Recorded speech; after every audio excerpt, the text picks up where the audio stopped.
right, happy Tuesday. Again, the directions are on your screen, but they're going to be the same. So you're going to go through the warm up and the guided notes. You make sure you have your Desmos calculator for everything today. Remember, those guided notes will be graded at the end of the week, and along with the warm up, and then obviously your Bitleys every day. So at this point, I would again use the timers that are on the screen to take about that much time. If you don't need that much time, you're more than welcome to unpause the video and go over the answers for the warm up then. But I would take about the next 6 minutes and work on your warm up. All right, number one from the warm up. So number one is just like yesterday's number one. Remember, this is going to be where we're trying to see, can we use math technology, a calculator, to be able to solve a problem that's this complex. It's not that hard, but we got to know how to use the technology. So again, I'm going to highlight all the parts of the problem that can be put in the calculator in one shot. So remember, doesn't matter if I have variables or other terms interrupting, as long as I type exactly what I see for my constant numbers in my Desmos calculator, that's going to tell me the numerical part for the constants. And then we'll worry about combining our like terms with our x's. So let me go back over to my Desmos calculator. Again, I have to type everything exactly how I see it. So I'm going to open up the parentheses, put 15 plus 3. Notice that second power button. Okay, so again, I'm going to go over there and hit A to the second power. Make sure I close the parentheses. Minus 2. Again, I'm not putting the minus 2x in there. So what comes after the minus 2x is plus 10. So I put that in. Again, I can't put the minus 18x. So now I know, okay, at least I have 32 positive constant numbers. So I'm going to write a plus 32 there. And then again, the calculator will still help me with the variable terms, but I just have to put them in there separately. So I'm going to go back over, use a little code system. I see that I have negative 2x and I have negative 18x. And if I combine them, I would have negative 20x. So you could have either negative 20x or you could have 32 minus 20x. Either of those two answers on my screen are perfectly acceptable answers.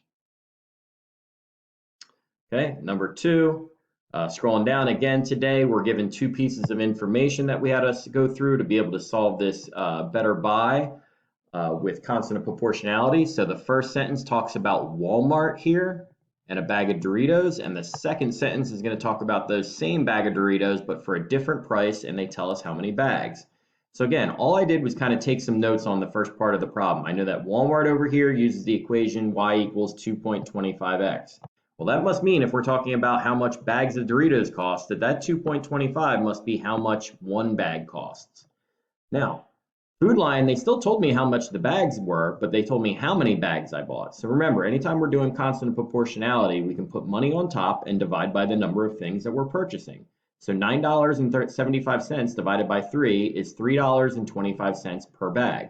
Now we want to go through, just like yesterday, and go through, well, which one is cheaper? Again, I'm going to circle the cheaper one for now so that I don't forget, okay, it's Walmart.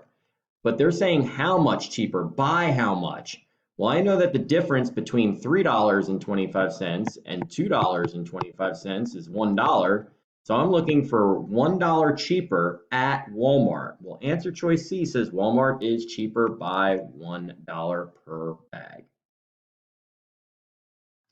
And then moving on to number 3, we're going to write an expression equivalent to. So again, the first thing I wanted to do was do my over-under. I'm going to take that outside negative 1.5 and multiply it times my inside quantities. So negative 1.5 times 4x is negative 6x. Negative 1.5 times positive 6 is negative 9. And then I'm just dropping down that negative 10 or minus 10. But I still have two things that can be combined. Negative 9 and negative 10 can be combined. So the final answer you should have gotten, negative 9 minus 10 is negative 19, dropping down the negative 6x. So you should have had negative 6x minus 19.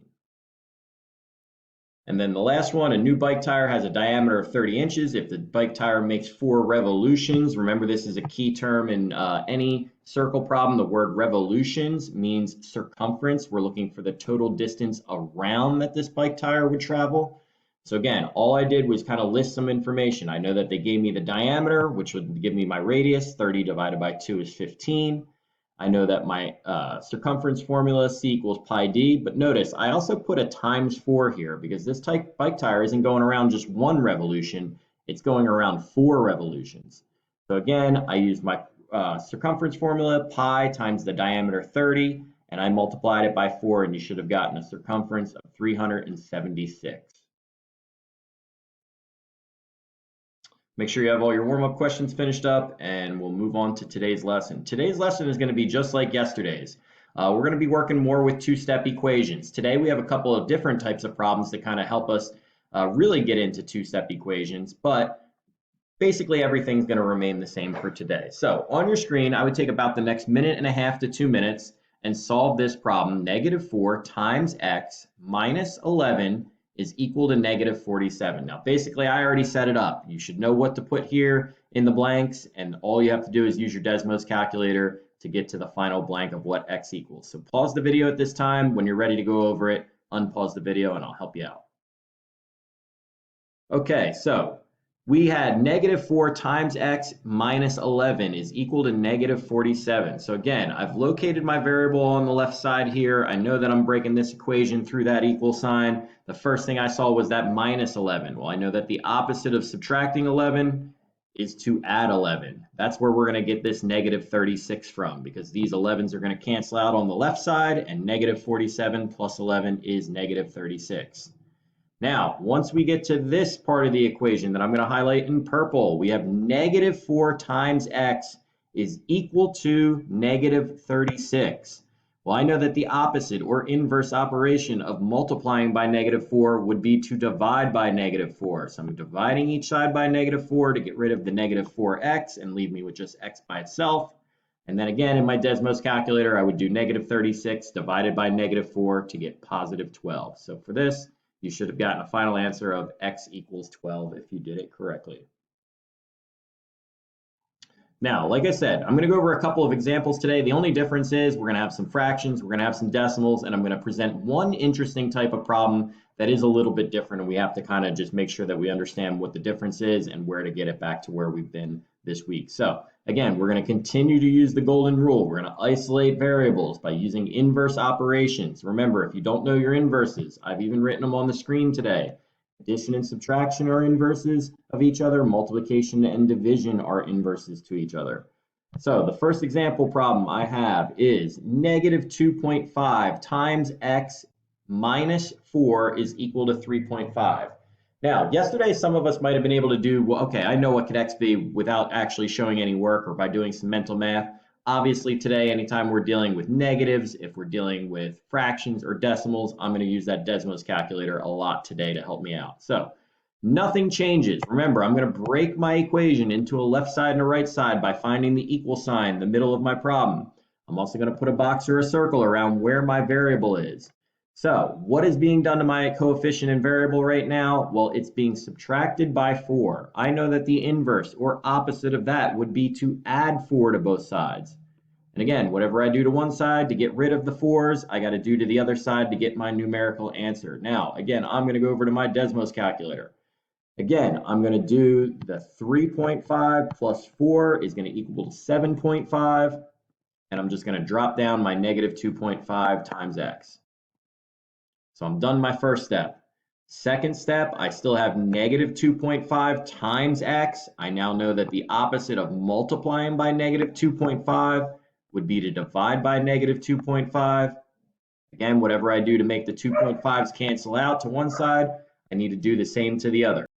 And then again, in my calculator on the right side of my equation where I'm actually solving, I'm going to take that 7.5 and divide it by -2.5 to get -3 as my final answer. Okay, so that was example number 1. I'll go to the big screen so everybody can see that one.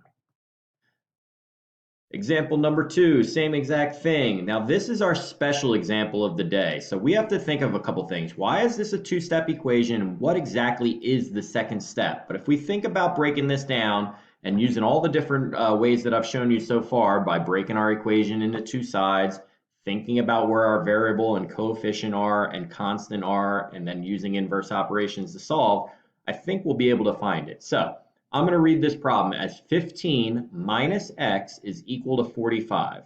So just like I said, nothing changes. Anytime we're solving for an equation, we're breaking it into a left side and a right side. I'm locating my variable, coefficient, and any symbol that matters. So in front of this x is a negative sign. So that should have you thinking about something just as noticing that. But I have a constant 15, so I have to think to myself, well, I need to get rid of 15. If I had 15 of something, the only way to get rid of it would be to subtract the 15 away. Again, whatever I do to one side to make that 15 go away, I have to do the same exact thing to the other side. So I'm going to drop down my negative x, and then I'm going to do 45 minus 15, which gives me 30. But remember, our ultimate goal is to get x by itself. Right now, x is not by itself. It has a negative sign. So if we think about this, what is a negative x's value? How could we rewrite a negative x? Well, I know that a variable by itself has a value of 1. So this is really negative 1x equals 30. Well, if I think about this even further, what's being done to x? It's being multiplied by negative 1. So if I have a negative x, I still have to divide by negative 1 to get rid of that negative sign. Negative 1 divided by negative 1 cancels out and makes positive 1x, which was always our goal in the beginning, to get x all by itself. And then 30 divided by negative 1 would be negative 30 in my calculator. So for this one, we should have gotten x is equal to negative 30. So again, if you ever see a variable with a negative sign in front of it, that is actually a two-step equation, because really what's going on is we're multiplying by negative 1, and in that case, there is an inverse operation of dividing by negative 1 to get back to positive 1x. So these ones might take a little bit of getting used to, but we'll see these more and more as we go through this unit. Okay, well, those are my only two examples for the day on this, because today, like I said, pretty much we're going to be doing either the same exact thing that we did yesterday, either with decimals and fractions, or just dealing with some of these negative variables. So on my screen is 3 problems. I would take about the next 3 or 4 minutes to solve them using your calculator and all your strategies that I've shown you so far. When you're ready, unpause the video and I'll be here to go over these 3. Okay, here we go with these 3. So the first one in the top left, we have 3.3 times x minus 4 is equal to negative 13.9. Well, the first thing I'm going to do is break that into a left side, right side, and locate that variable. And again, I'm even going to show all these with my Desmos calculator, so let me get that all set so you can see. So now we have minus 4. I know that the inverse or opposite of that is to add 4 to both sides. I'm going to go over to my Desmos calculator, negative 13.9 plus 4. Plus 4 is going to give me a negative 9.9. Again, my negative 4 and positive 4 will cancel out, and I'll drop down my coefficient and variable. Now, I have 3.3x equals negative 9.9. I know that the inverse or opposite of multiplying by 3.3 is to divide each side by 3.3. Again, I'll go over to my calculator and carefully type in 9.9 divided by 3.3. And notice that we're going to find out that x is equal to negative 3. The example on the right with fractions, again, don't get freaked out by fractions. Everything stays exactly the same if you follow the process. 2 times x plus 1/2 is equal to 1/10. So again, I'm going to break my equation into a left side, right side, find my variable here on the left. What's being done to my 2x? It's being added by 1/2. I know that the opposite of adding is subtracting, so I'm going to subtract each side by 1/2. Again, I'll go over to my calculator. I'll type in 1 over 10. Make sure that I'm scrolling to the right, minus 1 over 2. And notice that it's going to give me a decimal. You can either use the decimal if you'd like, or I'm going to convert it to a fraction, because remember, most of the time, if we're using fractions in a problem, the answers will be represented as a fraction. So I know that 1/10 minus 1/2 is negative 2 over 5. Again, I'm going to drop down my 2x, but I still have 2 times x. I know the opposite of multiplying by 2 is to divide each side by 2. Again, I'll go back over to my calculator. I'm going to take my answer, negative 2 1/5, divided by 2. And notice that I'm going to get either a decimal answer of negative 0.2, or if I wanted to again switch to a fraction, I would have negative 1/5.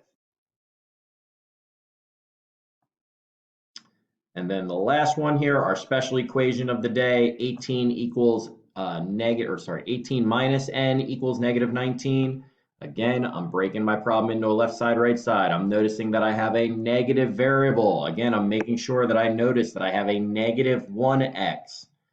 Again, what's being done to negative x? It has a positive 18 in front of it. Well, I know to get rid of positive 18, I need to subtract 18, get the 18s to go away. Again, I'll go over to my Desmos calculator. Negative 19 minus 18 is negative 37.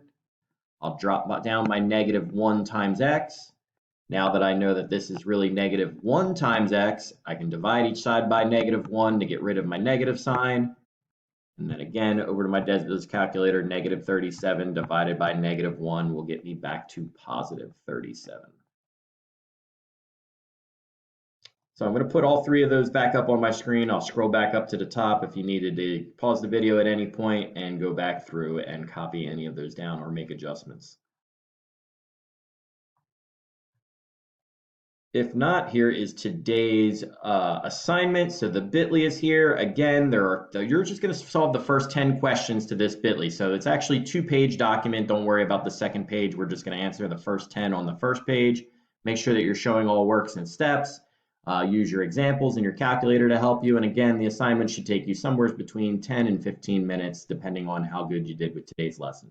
If you need any help, make sure that you're asking for it, and good luck.